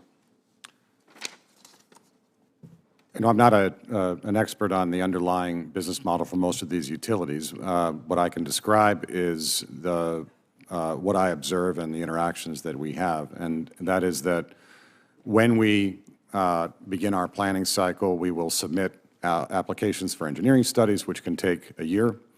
They are then coupled with other developers that are looking to do similar things. And in some cases, we are all attempting to serve the same load requirement. So the utilities do have a difficult job in sifting through 10 requests that may be for actually 2 projects that ultimately go live. Their response to that has been to require very significant financial commitments to even undertake the engineering studies, and again, those take a long time. The need that we have is speed and certainty as it relates to that power, and as in our observation over the last 5 years across the country, those 2 factors are moving in the opposite direction. So existing challenges coupled with the urgent need for permitting and regulatory reform sort of manifest to us a problem. We're on the kind of the knife edge of a problem, which if we move in the right direction can help bring about needed reform quickly, and it can go the opposite direction quickly. And then finally, I want to just make a point in response to some of the comments that we've had so far, to put some of the comments in context. As the Wall Street Journal pointed out earlier this week, quote, IRA, meaning the Inflation Reduction Act, turbocharged subsidies for wind and solar. And those subsidies are distorting energy investment because the subsidies can offset more than 50% of the project's costs. It's a significant amount that ends up being borne by the U.S. government and the U.S. taxpayer. Now, the claim that these tax credits reduce electric rates is, I think, contradicted, certainly undermined, by experience. Wind and solar credits must be backed by peaker gas plants or batteries, which cost more than 3 times as much as baseload power. So the problem is not that there's anything inherently wrong with wind and solar being used to generate electricity. As I said earlier, they have their place. There are things that they can do. But baseload power is not something that they produce. And when you need baseload power, nothing else will do, and those don't provide that. Senator Heinrich. I just want to make the point that in my own experience, because the thing I find most intuitive is to look at the power in my own grid and to ask the question, does what people are representing line up with actual reality? On my grid, we're only 5% coal now, and that's because coal's really freaking expensive. We're 23% gas and declining, but that's very useful generation. It's hard to add to because you can't get a turbine. We're 7% nuclear, which is great. It's firm, it's base load. If people like those terms, I prefer capacity factors, and it's got a really good capacity factor, but it's really expensive, really expensive. And then we're 35% solar, 15% wind, and with just 15% battery storage and a little bit of geothermal, we're able to balance all of that with incredible reliability, and consumers will not compromise on reliability. But most importantly, they also like low cost. And in most of the country, the average, you're paying 17 and change cents per kilowatt hour for electricity. In my grid, we're paying about 10.8 to be precise. So it is bringing the price pressure down, and it is providing the cheapest new sources of generation to replace the older, more expensive sources of generation. One of the things we have to deal with here is these agencies and the role that they play in permitting new generation and transmission. So, Mr. Gramlich, if our permitting agencies, for example, the Department of Interior, which has added this new level of red tape, stall or slow walk permits for generation projects, which we're currently seeing, and those permit projects, as a result, don't get on the grid or they get on the grid slower, what's the impact to people who pay retail electric prices? Sure. Well, obviously that will raise prices, and what's happening is, love it or hate it, many utilities with their state regulators have put in place plans for the next few years how they're going to meet load. There might be retirements, there might be load growth. They routinely go through these plans, and just the reality is it's largely wind, solar, and storage that are in those plans. About 95% in most Right, cases, yeah. to meet next load. So if you take that 95% out, even some portion of it, say a third, what are you going to replace it with in year 1, 2, or 3? Nothing. Curtailment. Curtailment, exactly. Why I said capacity factors is because I'm an engineer and I don't remember a lot of the terms, the buzzwords that we get thrown at around a lot here now: firm, base load, dispatchable. What I remember from my education is capacity factors, right? And if you look at generation today, I have wind in my state that has a 40% capacity factor. It's not perfect, but it's pretty darn good. You know what else has a 40% capacity factor, Mr. Gramlich? The gas? Coal today in the United States of America. Everybody says it's firm and base load, and it's not. It's not because it's expensive and it's unreliable. And when you have a coal-fired generating station go down, the whole thing goes down. It doesn't go down 3%, it doesn't go down 10%. You lose that generation until that thermal plant is back up and running. So in your testimony, you talked about the increase in demand over time. DOE also is predicting a similar amount, about 2% a year. But they're also claiming that there is somehow a 100-fold increased risk of outage, and this relates to the capacity factor issue, if forecasted retirements occur between now and 2030 as predicted. What were the assumptions that went into that, that were baked into that claim? Yeah, I think the Department of Energy, they provided useful analysis with this report, but I think they vastly overstated the retirements of generation. And as I said earlier, we have processes, either through utility planning or markets. And markets. Right, to discourage or prevent retirements, and that's happening. But also on the supply addition side, there's a lot more generation out there that could come onto the grid, and I think the Department of Energy study understated that new supply. So if you understate supply, overstate retirements, suddenly you have a reliability crisis, but it might just be manufactured by those numbers. Yeah, we certainly haven't seen that in New Mexico, and we haven't seen that next door in Texas, where they have a totally separate grid from ours, but they're bringing on lots of new sources of generation, lots of new solar and batteries in particular. Transmission lines are such an important piece of all this because they do help us wheel power around the country. And it's hard to build transmission. It's why we need to actually do permitting reform, which this committee did last Congress but hasn't done this Congress yet. I worked on one transmission line for 17 years of my life, and today it has facilitated tens of billions of dollars of economic output. It's facilitated the largest renewable project in the continent's history, but it wasn't easy to get that done.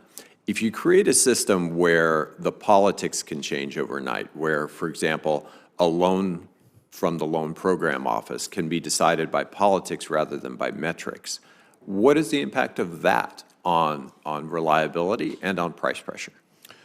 Well, so many utilities have testified before this committee over the years about the need for stability. They're making 60-year investments, 60, and if the policies change 180 degrees every 4 years, they simply can't do that. So I think your point is well taken. We need some stability.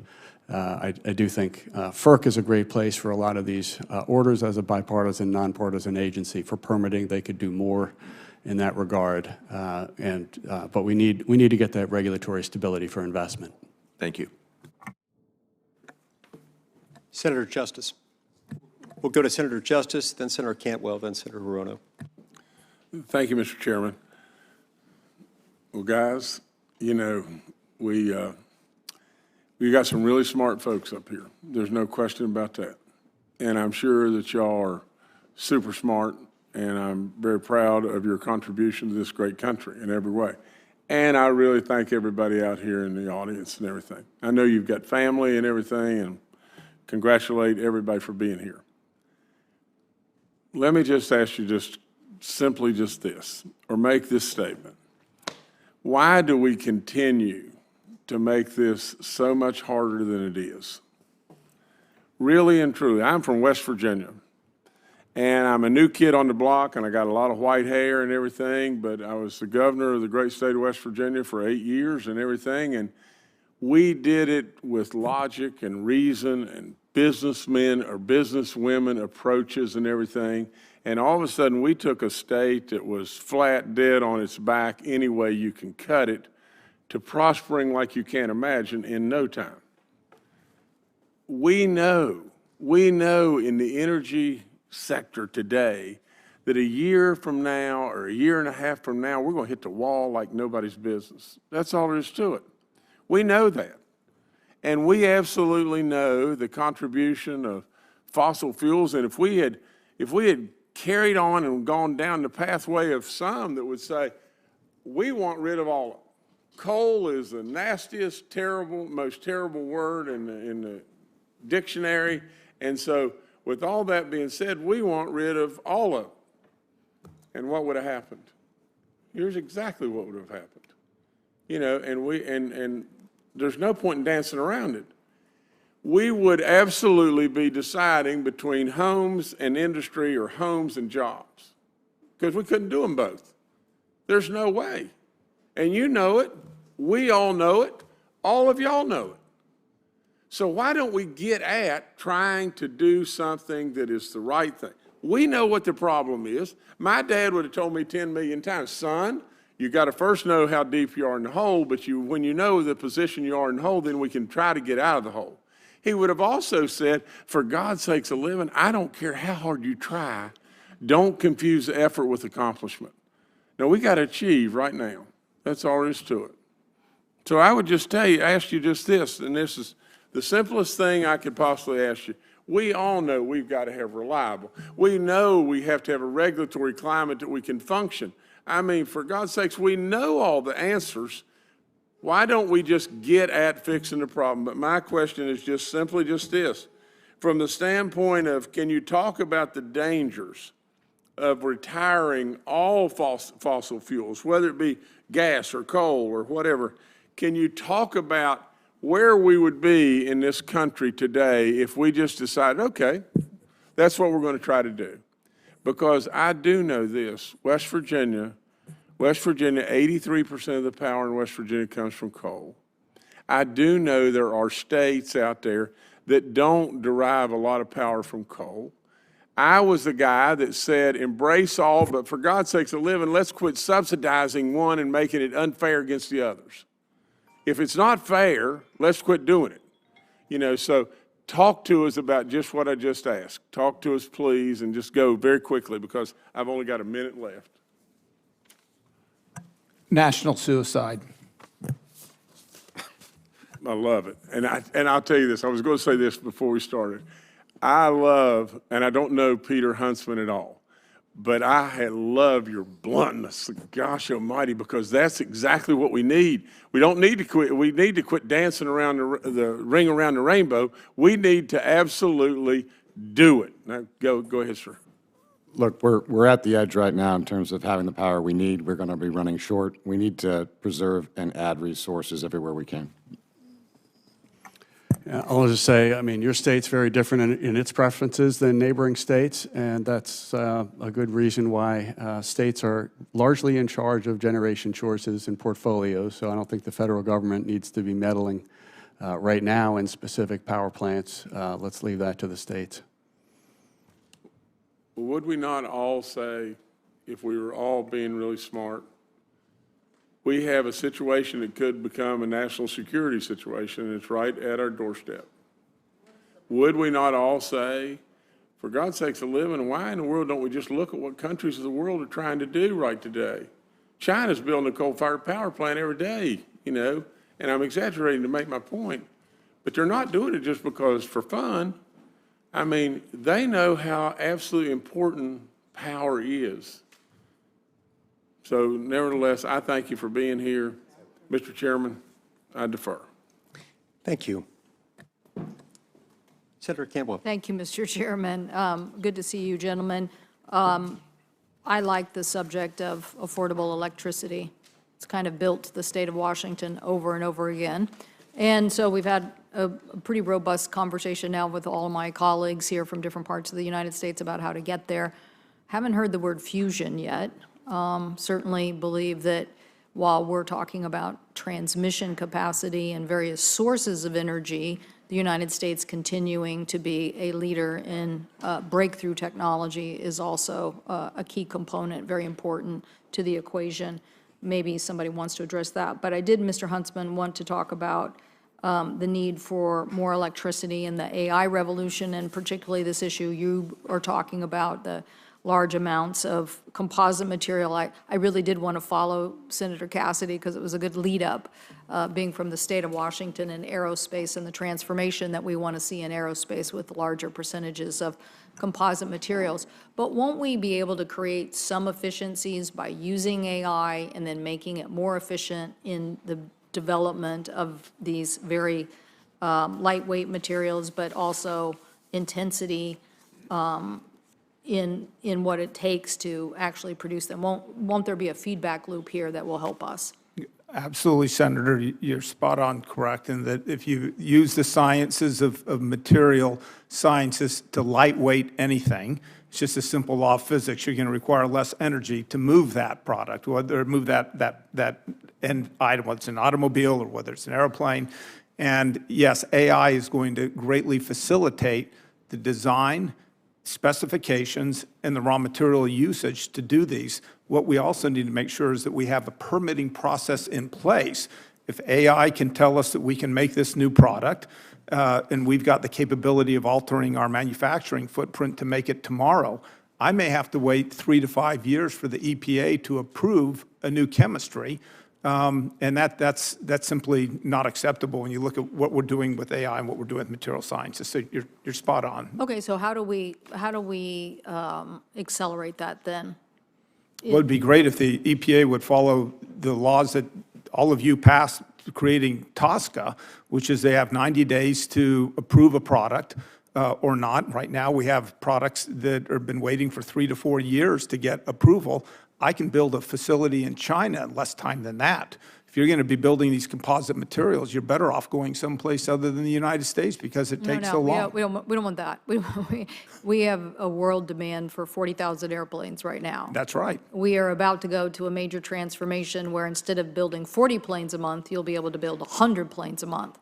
Oh, but wait, only if you get this next phase of composite manufacturing or thermoplastics right.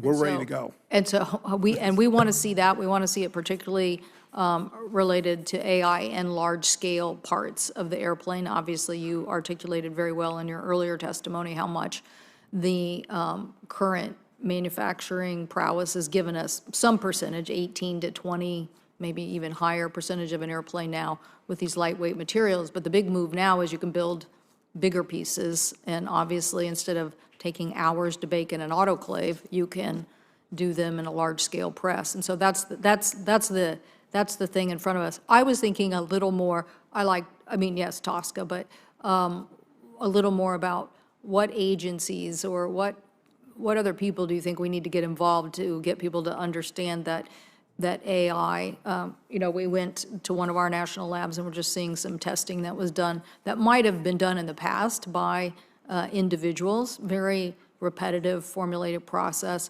very time-consuming, very boring, probably would have taken, maybe years, but certainly months. But it was AI and automated, and they just ran 24/7. And so they're going to get that chemical analysis done in a few months instead. That's what AI is helping us to deliver. So how can we communicate this in a broader way that we get more people understanding what the opportunity is?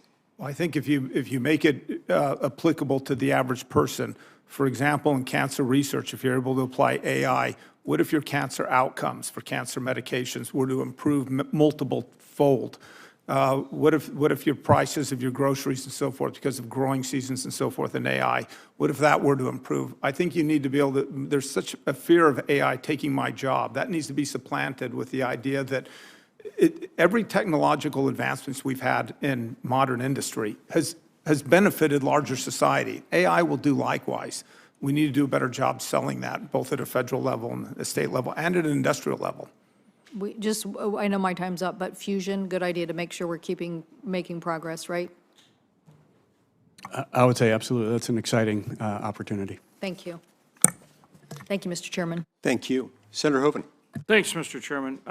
So you all need a lot of power for your AI.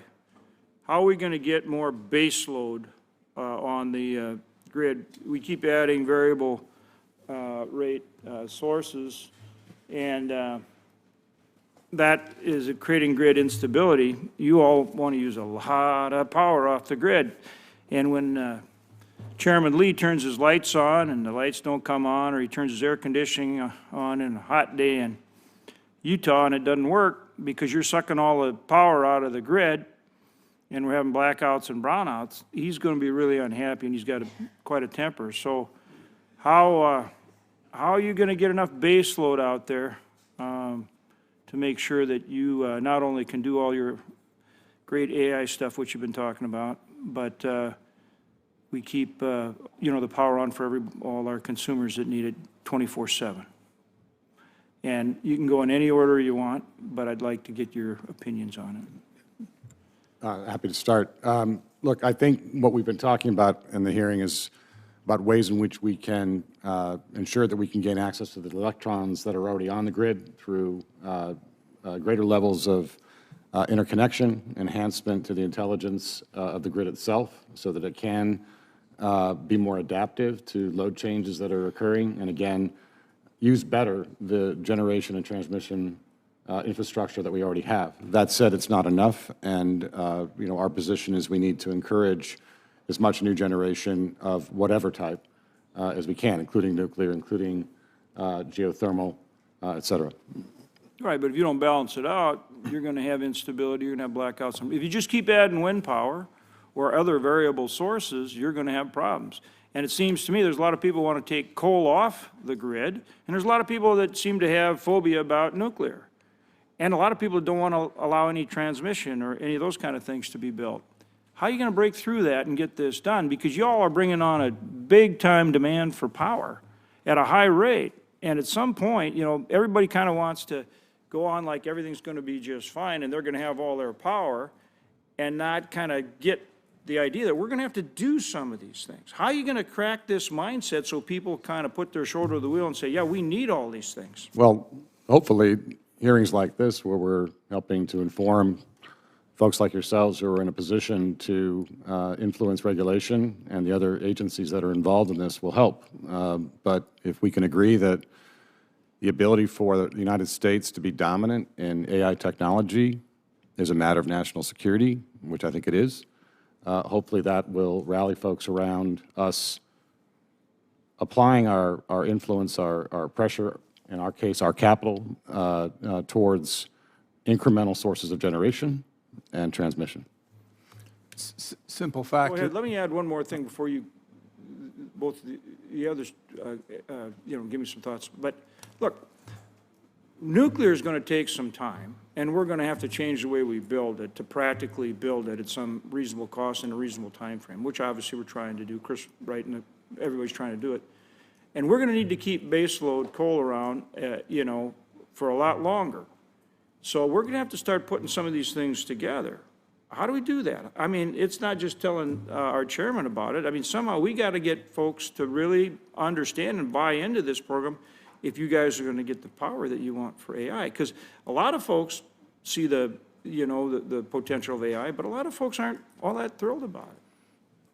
I'm not an AI producer. I'm from the chemical industry. But if I've got $1 trillion balance sheet, I'm always going to be able to afford the power. That's not a concern to me. If he's got $1 billion balance sheet, he comes behind me. And if he's got a $1,000 balance sheet like the average household in America, guess who's going to pay the highest price and guess who's going to get the incremental last bit of electricity? And that's the way it's going to work. It's a pyramid.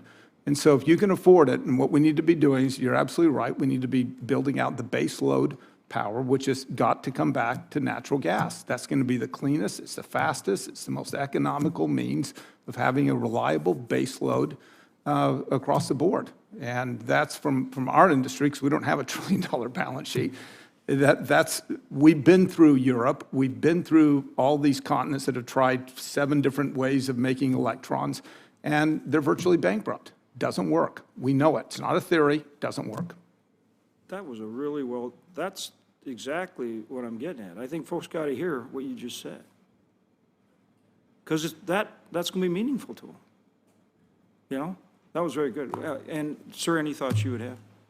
Well, I would just say we've heard a lot today about a balanced, diverse portfolio, and the power system's more like a basketball team. The point guard doesn't do what the center does and vice versa, and you need it all. And particularly in this moment of rapidly rising load growth, we can't be taking one of those players off the court. Yeah, I mean, I just think folks need to understand what we have to do here. And I think how you all communicate that, how we all communicate really matters, because we got to get going. Thanks for being here. Thank you, Mr. Chairman. Thank you very much, Senator Hoeven. Just to wrap up, I want to push back a little on some of my colleagues' claims that renewable generation paired with batteries is somehow significantly cheaper and more reliable. It's just not borne out by the data. The renewables and storage have a significant scalability issue. Backup power is required, and it's needed whenever you have renewables and storage operating as a significant leg of the energy stool, because it happens from time to time when they don't perform adequately up to the task when demand peaks. Now, this is especially true where, as is bound to happen with some frequency, demand peaks for a period of time longer than 4 hours. 4 hours matters because that's about the capacity of utility-scale batteries to hold power. So you're inevitably going to have times when the wind, the sun, some combination of the two, aren't doing what they need to do when demand peaks. And in those moments, you've got to have something to back it up. Then additionally, if we want to cherry pick data, let's look at some of the electric power costs in different parts of the country. Louisiana's retail cost of electricity is lower than, say, New Mexico's, and its electricity mix is 76% gas and 3% renewables. Utah's retail cost of electricity currently stands at around 9 cents per kilowatt hour, and statewide, the grid runs on 77% coal and gas-fired generation. And more specifically, my local utility also has low retail rates, about 10 cents per kilowatt hour, and runs on roughly 60% gas and coal. So renewables and storage have a place. They're capable of helping do their part to make the grid more resilient and reliable. But scalability is an issue. We cannot forget the need for backup generating capacity. And if we're going to have 2 grids to accommodate all that, it's going to get a lot more expensive, and that in turn drives a lot of the potential for our competitiveness, a lot of the demand for these things outside the United States, and we don't want to lose that race.